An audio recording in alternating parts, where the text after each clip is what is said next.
Welcome to Corvette Today, the podcast that talks about everything Corvette, with your host, Steve Garrett, MC and DJ at one of the largest Corvette weekends in the country, Corvette Fun Fest, president of the Corvette Club of Kansas City, Missouri, and radio disc jockey at the #1 radio station in Kansas City for over 40 years. Here's Steve Garrett. Hey, thanks for listening to Corvette Today, the podcast that talks about everything Corvette. I'm your host, Steve Garrett. I appreciate you tuning in. You can listen to Corvette Today on all podcast platforms like iTunes, Spotify, Google Podcasts, iHeartRadio, Apple Podcasts, Anchor.fm, Pandora, Stitcher, Audible, and many more. You can also listen on your smart device. Just say, Alexa or Hey Google, play the podcast called Corvette Today, and you're connected. Also, visit the Corvette Today website. It's CorvetteTodayPodcast.com. You can also sign up for Corvette Today notifications, updates, and information at CorvetteToday.ck.page. And don't forget, join the Corvette Today Facebook group. We have over 2,300 members, and I'd love to have you as a member as well. First, I'd like to thank our flagship sponsors of Corvette Today, MidEngineCorvetteForum.com. If you'd like to join a new, vibrant forum that focuses on the new mid-engine C8 Corvette, it's free to join this friendly community. You'll meet a lot of fellow Corvette enthusiasts like yourself at MidEngineCorvetteForum.com. Another new flagship sponsor of Corvette Today is E-Tech. E-Tech is the expert and leader in custom flooring. Whether it's your garage floor, basement, patio, or front steps of your home, or a professional workplace, E-Tech is 4 times stronger than epoxy and comes with a 15-year warranty. There are hundreds of different patterns to choose from, and installation is completed in 1 day. You can walk on your floor in 24 hours. Call for a free estimate at 913-745-3732 or visit etechcustomcoatings.com. 913-745-3732 or etekcustomcoatings.com. I have my garage floor done with E-Tech and absolutely love it, and I know you'll love yours. You can see the pictures of it on my blog at CorvetteTodayPodcast.com. Also, a shout out to CanadianCorvetteForum.com, welcoming Corvette owners from around the world. My guest on Corvette Today is an avid motorsport and aviation enthusiast. He's also the founder and retired CEO of Bloomington Gold, and he created the Gold certification judging procedures. He's one of the world's experts in determining the metrics used to measure the originality or non-originality, as the case may be, of collectible vehicles and aircraft. He co-authored the book called Corvette Restoration-State of the Art. His museum-quality restorations have set the bar for today's Corvette and car restorers around the world. He is Mr. David Burroughs. David, welcome to Corvette Today. Thank you, Steve. Appreciate the invitation. I'm glad to have you on. David, let's talk about your early years. I always ask everybody this. When did you know you were a car guy? Somewhere probably around 5 or 6, somewhere in there. I asked my dad for a birthday present, or my parents, but my dad normally for this. I wanted carburetors and starters. I was fascinated with carburetors and starters, and I could take them apart. And so he would get carburetors and starters and other components out of engines and give them to me for my birthday. They were junk, and I could take them apart and fiddle with them and put them back together again. And then that led to more things in automobiles, and then go-karts, built soapbox derby cars, and then regular powered go-karts, and then go-kart racing. Kind of went on from there. That's kind of interesting because when most kids that age are looking for Tonka trucks and Hot Wheels, you're looking for carburetors, aren't you? Yes, carburetors and starters. Now, I had no idea what they did. I knew it was a carburetor, but I didn't really know. I knew gasoline came out of it. But I was 5 or 6 years old, and I lived on a farm. I still live there, as a matter of fact. So as a farm kid, I was around tractors and trucks and engines and noise and smoke and gasoline. Great place to grow up as a kid. So I had my fingers in gasoline and dirty parts and oil since I was a little kid. How did you get first introduced to Corvette, David? This sounds paradoxical, but at the Chrysler garage. My dad was a Chrysler guy. I live in El Paso, Illinois, which is a small town. That time it was 1,800 people, but it did have a Chrysler garage and an Oldsmobile garage. My dad would go in and spend time with the Chrysler guys at the dealership.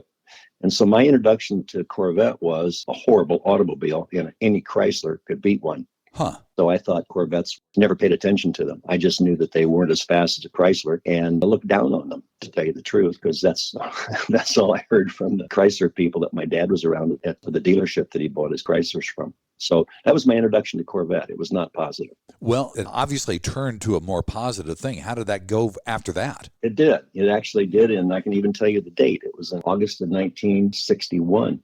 I was visiting a friend in North Webster, Indiana, which is a kind of a tourist town. It has a lake. Anyway, at night we were walking down the street. Of course, we didn't have any driver's license because we were too young to drive. So we walked everywhere. And as a resort town, this was perfect setup. It was kind of like an American graffiti night. The street lights lighted, of course, the cars went by, and a white Corvette, I think a 58, came down the street toward us and then made a right turn into a gas station. And as it pulled under these lights, these beautiful, gorgeous lights rippled off the white paint on this Corvette. And I thought, there's a Corvette. And I told my buddy, I think there's a Corvette there, and which we would have kept on walking. With one exception, about 6 girls came out of nowhere and swarmed around this white Corvette. And all of a sudden, Corvette went from lowest on the totem pole to, I got to get one of those. And that was in 8th grade. So that's when the tide turned. And I thought, I think I better reconsider my favorite car. Very smart idea. What Corvettes have you owned in the past, David, and what is in your garage right now? Well, I've had the fortune of being exposed and the fortune of owning several rather historic vehicles that sort of came into because I was at the right place, the right time with the right knowledge. At one time owned in partnership with a couple of other people, 367 L88s at the same time. Wow. Had 267 L88s parked in the garage side by side. Very nice. And other cars like that. But owning them wasn't really the objective. They just happened to be things that I thought I could contribute to and hopefully save them. So the only way to save them was to buy them and do the proper things with them to make sure that they didn't get destroyed unknowingly by somebody who didn't know how to take care of them.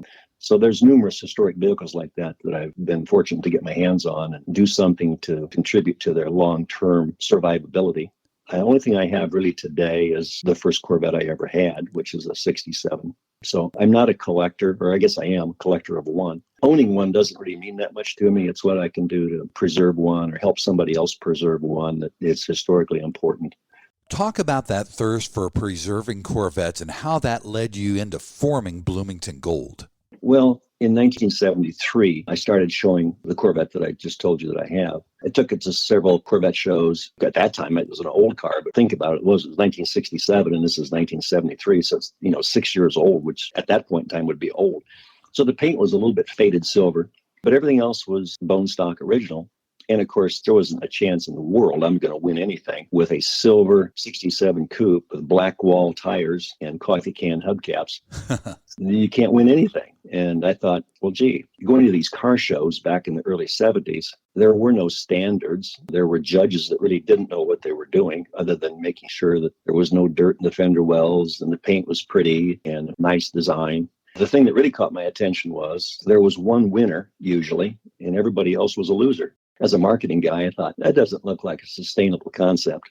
So I thought the car that's original, it's been left alone. It doesn't have a chance unless somebody made it into a station wagon or put stars and stripes on it or glittery wheels or something like that. And I thought, why don't I do something for cars that have not been altered or changed and so forth?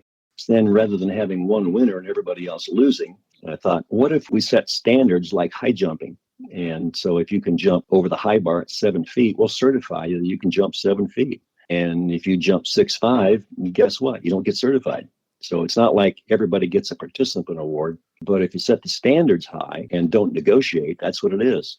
If you can't clear the bar this year, go practice some more and come back because the bar is not going to change. Right. If you can get better, you jump over the bar. So I thought that concept makes sense. And there was a lot of cars out there that had not been restored and had not been modified and had not been customized and made to look glittery.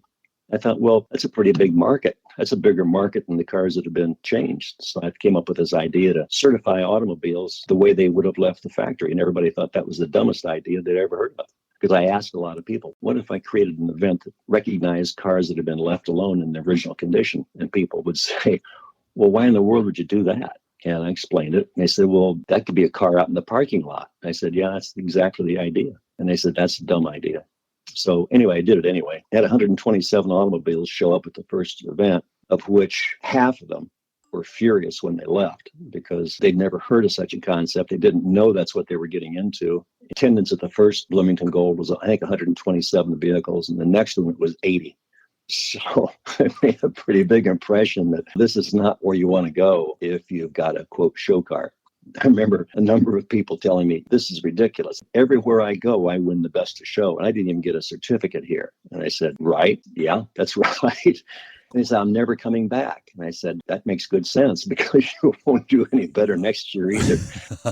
And then gradually, people started saying, well, I got a Bloomington Gold certificate. Basically, people referred to it as Bloomington, and they got a gold certificate. So then ads would start showing up in magazines that they've got this XYZ Corvette for sale with a Bloomington Gold certificate. I never did any real serious advertising. All the owners advertised for me by promoting their vehicles with a Bloomington Gold certificate, and then went from there. Well, and we're going to talk in the second segment a little bit more and dig deeper into your Bloomington Gold years. But David, you've also written books on Corvette restoration. Talk about that book and where people can purchase it.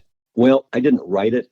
I contributed to Mike Antonick, who's a very good friend and just a super research guy. Mike wrote Secrets of the Show Cars. He writes the Corvette Black Book, which has been in existence since 78 or something like that. Right. The book was actually written somewhere, I think, around 1980. I think it came out in 81. So Mike is the actual author. I gave him the content. We did it for multiple times, and I took all the photography. And the book's Corvette Restoration-State of the Art, as you mentioned, and it was the documentation of the first Corvette ever to have been done, to my knowledge. And not just the first Corvette, but I think the first automobile on which a book was written about how to document what a vehicle looks like, and then to be able to restore it to exact factory look, which included scratches, scuff marks, blemishes that are all factory produced, that are documented both through photography of the vehicle before it was taken apart. And also, I've got quite a background at the Corvette plant in St. Louis, where I knew how the product was built and was there and studied it and recorded it. So the book was sort of a groundbreaker to show people how it could really be done if you really want to do an accurate or authentic restoration to a factory production. Very nice. It was so long ago, and it's almost 40 years ago that we wrote that. Of course, it's, I think, long out of print, but you can still get it on Google. I think you can still look for it, probably $50, $60, $70. You can probably buy a copy. Great. And you're also an accomplished pilot. Talk about how that got started, when you soloed, when you got licensed, and when you even became an instructor. Well, I got interested in airplanes before automobiles. I think I started with automobiles maybe at 5 or 6. Started with airplanes when I was probably 1 or 2. So by the time I was 6, I'd built 100 flying airplanes, model airplanes. I never remember lifetime without being fascinated and involved with airplanes of some sort. Being grown up on a farm, it was kind of a remote thing because there's no airplanes around here. But I had great space to build airplanes and fly them, rubber band powered and engine powered and so forth. It just progressed, and I knew I wanted to be a pilot when I was 4, 5, 6 years old. I wanted to be an Indy race driver and or a pilot, and was able to get quite a bit of that done. I wanted to be an astronaut to begin with, but the eyes weren't good enough, so I didn't make it all that way. But started flying, took the controls for the first time at 9, and soloed at 16, a commercial pilot at 18, instructor at 21, and corporate pilot by 23. That's it. Absolutely incredible. David, let's take our first break. And in segment number 2, we're going to talk about your years and how you started Bloomington Gold on Corvette Today. VetFinders.com is the Internet's original Corvette classified ads website, with classified ads starting at just $25. And every ad runs until your Corvette is sold. If you're in the market for a Corvette, VetFinders.com has over 500 Corvettes for sale from all around the USA and Canada, and covering all 8 generations. Visit VetFinders.com, the Internet's destination for buying and selling Corvettes. That's VETTE Finders.com. Yogi Berra once said, if you don't know where you're going, you'll probably end up there. At True Wealth & Company, we take that to heart. See, at True Wealth & Company, we believe your retirement lifestyle travels through 2 doors. Door number 1, the blue door, gives you more options, financial freedom. Your money outlives you. Every happiness you wish for in life is through the blue door. Door number 2, the red door, is where you outlive your money. You rely on family, friends, or even the state to take care of you. At True Wealth & Company, we're not just financial planners. The best way to walk through the blue door is to have a written plan. Make a work-optional lifestyle a reality with our proprietary True Life Map formula. Look towards your future with anticipation, not apprehension. Having a rock-solid fiduciary partner like True Wealth & Company is essential to effective financial planning. There's no winging it. There's nothing left to chance. Look, we don't want you to become another Yogi Berra-ism. Give us a call today at 913-653-TRUE. Visit us online at retirewithtrue.com. Start your financial independence and work optional lifestyle today. 913-653-8783. Visit us online at retirewithtrue.com. Investment advice offered through True Wealth and Company, LLC, a registered investment advisor in the state of Kansas. This is the Corvette Today podcast with Steve Garrett. Thanks for listening to Corvette Today, the podcast that talks about everything Corvette. I'm your host, Steve Garrett. With me today is David Burroughs, the original owner and founder of Bloomington Gold. As a matter of fact, in this second segment, we're going to talk about David's Bloomington Gold years. David, we touched on this in the first segment, and I really like the way you made the concept of Bloomington Gold where you're not judging against somebody else's car, you're judging against a set of standards. Talk about those standards and the level of certification of different things that you can win for Bloomington Gold. Okay, well, to begin with, the standards are based, as we said earlier, on the vehicle as it left the assembly plant. And that's reasonably documentable because there were plenty of vehicles around that we've got photographs of, brand new, understanding the plant. So first off, you can't really have an award for something unless you have standards that are documented. So the standards came from how close is the restoration or the preservation of one of these vehicles that you bring to Bloomington Gold.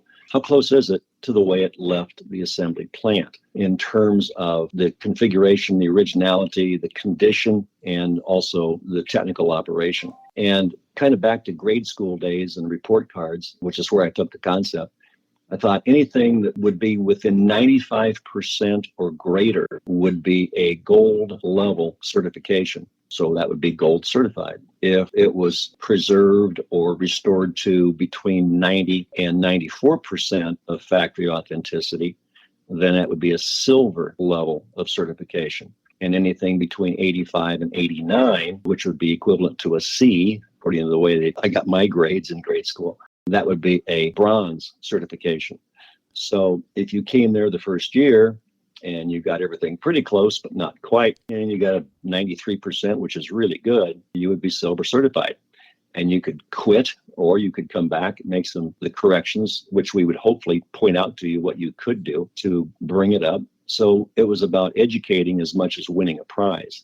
The whole objective was to preserve these vehicles, or at least restore them accurately, so we don't lose them to history. And then you could come back the next year, and you made your improvements, hopefully, and then guess what? You got a 96%.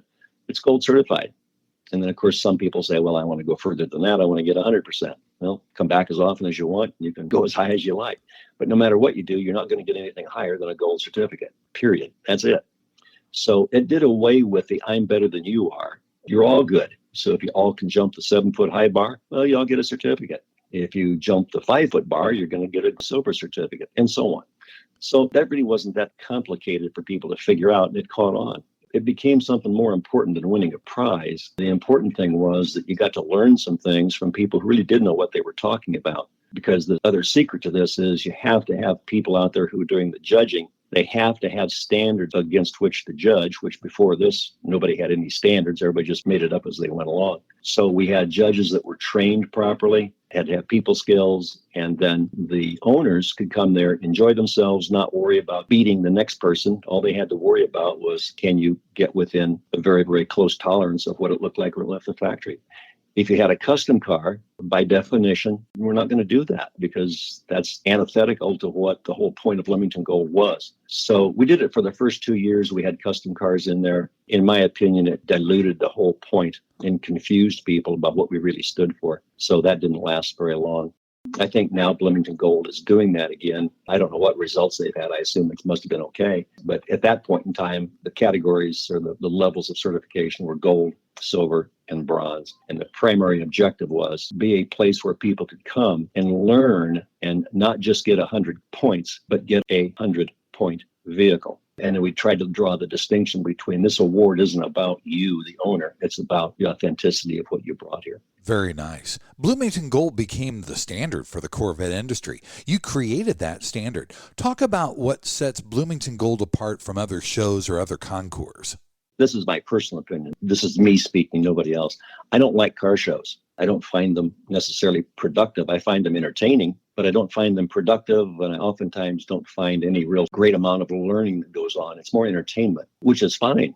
I just wasn't interested in entertainment. I was interested in helping people learn, if they wanted to, they could learn how to preserve things or at least restore things accurately. That's all it was designed for. And people determined whether they liked that idea or not. And if you didn't like it, there's plenty of other car shows you can go to, and that's where you should go. So it's kind of like, anything in marketing, you have to stand for something. And as long as you can appeal to a market that's good enough to support the operation and make a profit on top of it, that's what you do.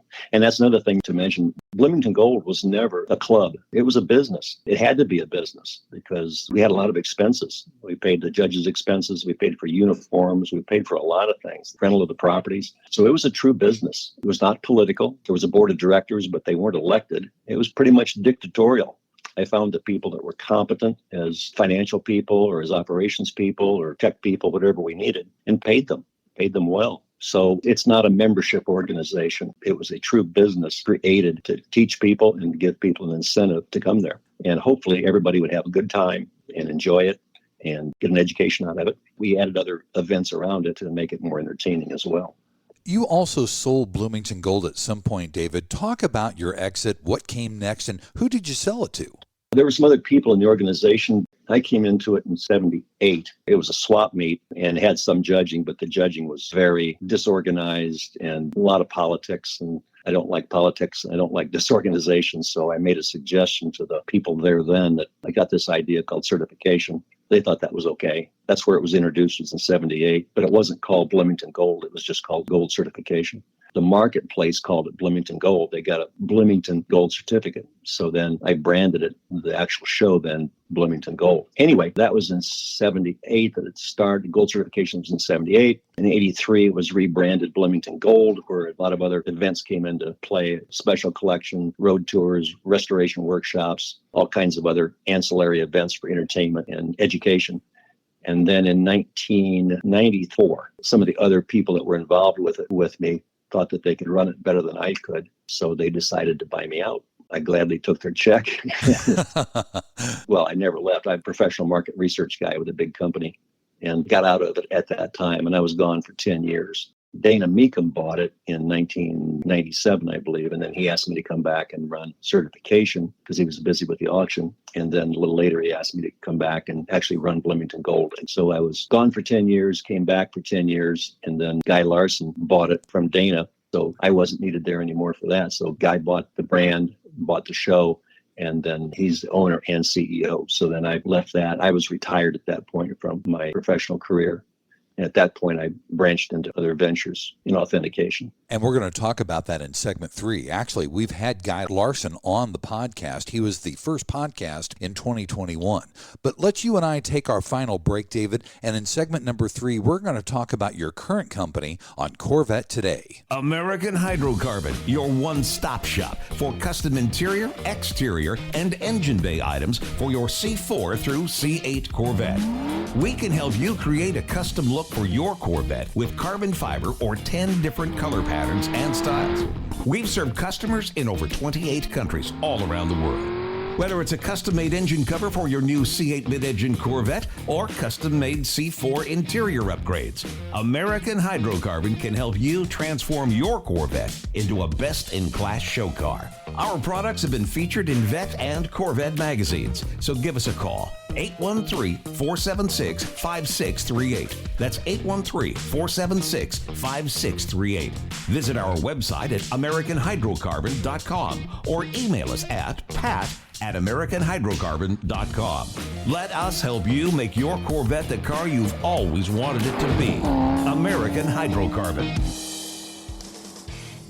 KC Trends Motorsports has been the Midwest's largest custom wheel superstore for over 25 years. They specialize in C8 wheel fitments from the top brands in the industry like HRE, Vossen, ADV1, Avant-Garde, and more. They ship daily from their Kansas City location to all upper 48 states with the best pricing and inventory in the country.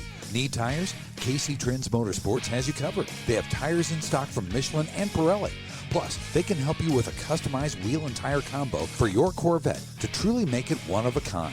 And if you need wheel ideas, no problem. Simply go online to kctrends.com for their car and wheel visualizer. See the wheels on your Corvette before you purchase. Also, there's dozens of wheels and tire combo pictures to look through online to spur your imagination. And their expert staff is there to help you with wheel and tire sizing and offsets for your C6, C7, and C8 Corvette. Visit them online at kctrends.com. See them on Facebook and Instagram.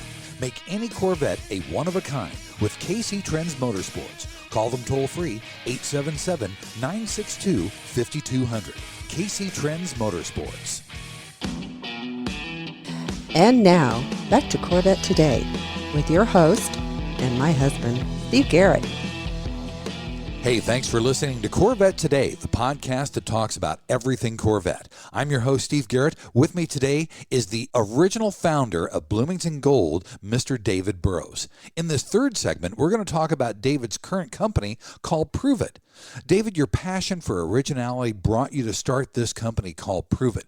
Talk about the beginnings of it and what the mission of your company is now. Well, I was asked to inspect a race car, as a matter of fact. And it was a Corvette, and it was purported to be a Bonneville race car that was owned by Mickey Thompson. Wow. And it had been restored, nice restoration. It was quite authentic to the Bonneville livery. It looked just like it did at the track, not really a track, but at the salt flats. And there would be some significance to it since it was owned by Mickey Thompson. And it had been sold, I think, a couple times. And before it was sold this time, I was asked to authenticate it to make sure that it really was what it was claimed to be. So I did, and found out kind of good news and bad news that no, it is not what it's claimed to be. It never was Mickey Thompson's Bonneville race car, which it had been, I guess, around the show circuit for 20 years or so. And that's what it was considered. And then I'm the person that has to bring the news that no, it isn't. There was forensic evidence and a lot of circumstantial stuff. The main thing was there was physical forensic evidence that showed clearly that is not what it's purported to be, because we had documentary photographic evidence from 1963 and 64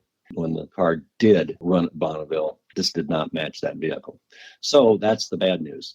The good news was we've determined that Mickey Thompson had far more seat time in this vehicle than in the Bonneville vehicle. Oh. So yes, it was Mickey Thompson's personal car. Mickey Thompson had more to do with this car than he did the Bonneville car. So that was the bad news that turned into good news. Sometimes that does happen. We find out that it's not what it was purported to be, but it is something that kind of got off track in somebody's enthusiasm to maybe make the story better, but they would have been better off if they'd left the story alone in the first place. And so we were able to get that car straightened out, and it has since then gone into, I think, numerous collections with its real history and important history revealed and straightened out. So from that, other people heard about that, and then I got asked to do other authentications, and that's where the name Prove It came from. People would want me to come in and prove whatever it was they wanted to prove, so I branded it Prove It. Since then, that was in 2012, so I've been doing this almost 10 years, I guess, but it has gone from Corvettes into vehicles in general, to airplanes, to iconic movie artifacts, to historic artifacts. Prove It actually does and can do authentications pretty much on anything. It's the process that's important, not the object. We're doing a document that was, I can't tell you I could, but I'm not allowed to. It's a document that went to the moon and circled the moon about 100 times and came back. I can't tell you who took it, but that project is just getting ready to get started to be able to authenticate that that is a document that circled the moon 100 times. That's amazing. Yeah, it's interesting. It's an interesting business. Did a movie jacket that James Dean supposedly wore in Rebel Without a Cause, did that. Doing an airplane that was flying during the attack on Pearl Harbor. Wow. Gone from everything from Bonneville race cars to objects that circle the moon. With your background as a pilot and an aviation mechanic, Prove It also works obviously in the automotive and Corvette industry, but aviation as well. That's really a rare combination, David. It's beyond that. We do stuff that's beyond aviation. You know, we do in the movie business as well. James Dean's jacket had nothing to do with automobiles or aviation. It's the process we go through to authenticate something.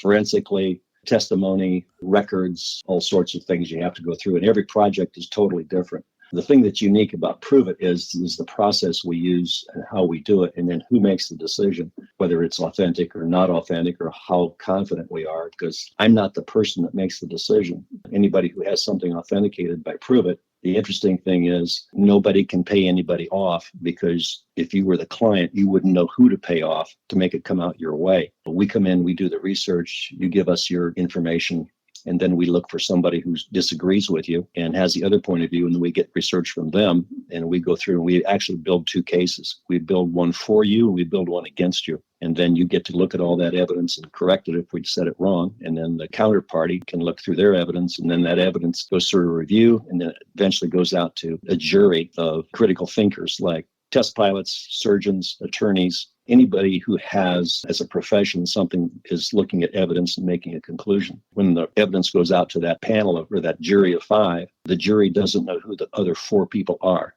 And you, the client, don't know who the jury is. So you can't pay me off because I don't make the decision. I just gather the evidence, and we present the evidence on both sides of the argument. So you can't pay me off because I don't do anything other than organize the research and coordinate it. You can't pay the witnesses off because there's too many of them. You can't pay the jury off because you don't know who they are. And the jury can't get together and collude against you because the jury doesn't know who the other 4 analysts are. So it's the only, I've been told anyway, that this is the only authentication service that's that rigorous. So when you get an authentication from us, why, you can pretty well take it to the bank. Very unique. You're also, David, a 4-time national aerobatic champion and an 8-time national formation champion.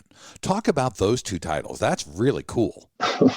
Not much to talk about. I fly airplanes upside down and right side up, and up and straight down. Do it a little bit more precisely than whoever I was competing against those 4 times. Formation flying is quite different. That's kind of like what the Thunderbirds and the Blue Angels do, except we're not nearly that fast. We fly much slower World War II airplanes. I wouldn't call it a hobby. It's just a very interesting lifestyle to fly with people like that are that well trained, and you have the trust to fly with those kinds of people. So it's very rewarding to be around those kinds of people. Very unique, too.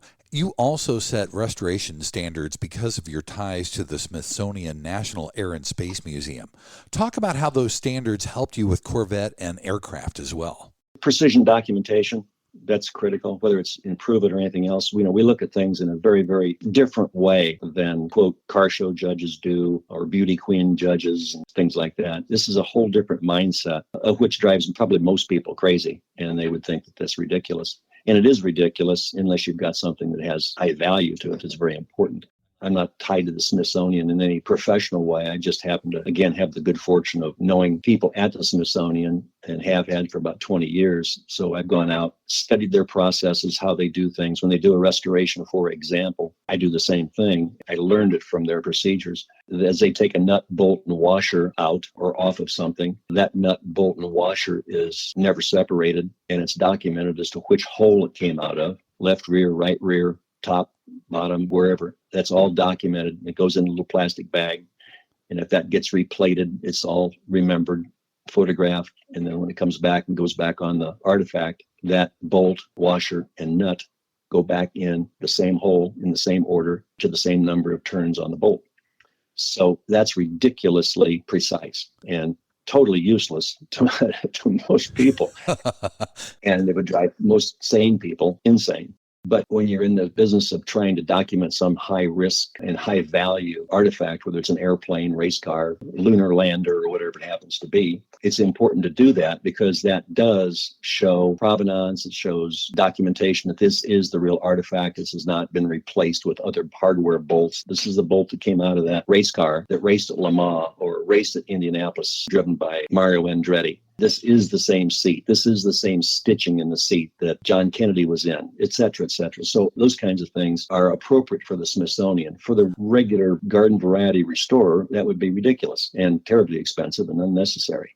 But that's the mentality when you're in the kind of business that I'm in now. We have to look at things very carefully because that can turn a case from an original artifact to a fabrication, that it's an authentic fabrication, but it's a fabrication nonetheless, and that is not the part that was on the Indy 500 car that Andretti drove. So that's the tie into the Smithsonian. David, if somebody wants to get in touch with you at Prove It, how can they reach you? Best way is email or a website. The website is prove-it.net, prove-it.net with a hyphen between prove and it.